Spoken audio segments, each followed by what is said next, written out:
గ్రామ బజార్లో ఓ మూల చిన్ని అనే 8 ఏళ్ల పాప పువ్వులు అమ్ముతూ కూర్చుంది. పక్కగా స్కూల్ బ్యాగులతో పిల్లలు నవ్వుకుంటూ వెళ్తున్నారు. చిన్ని వాళ్లను ఆశతో చూస్తూ మౌనంగా ఉంటుంది. ఒక పసుపు రంగు స్కూల్ వ్యాన్ బజార్ దగ్గర ఆగుతుంది. పిల్లలు నవ్వుతూ దిగి వస్తారు. చిన్ని వారిని మురిసిన కళ్లతో చూస్తూ మౌనంగా చిరునవ్వు ఇస్తుంది. చిన్ని ఇంటికి చేరుకున్నాక తల్లి ఆమెతో కలిసి కొద్దిగా వచ్చిన నాణేలను లెక్క వేస్తుంది. చిన్ని బజార్లో పువ్వులు సర్దుతుండగా నేలపై ఒక విరిగిన పెన్సిల్ కనిపిస్తుంది. చిన్ని దాన్ని జాగ్రత్తగా తీసుకుంటుంది.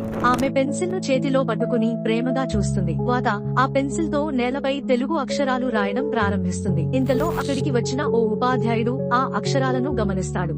ఆశ్చర్యంతో ఆమె దగ్గరకు వచ్చి ప్రేమగా నవ్వుతాడు. మరుసటి రోజు అదే ఉపాధ్యాయుడు చిన్నికి ఒక స్కూల్ బ్యాగ్, నోట్బుక్ ఇస్తాడు. ఆమె తల్లి ఆనందంతో కన్నీళ్లు పెట్టుకుంటుంది. చివరగా చిన్ని స్కూల్ క్లాస్ లో కూర్చొని నవ్వుతూ పుస్తకాల్లో రాస్తూ ఉంటుంది. ఆమె చిన్న కల ఇప్పుడు నిజమవుతుంది.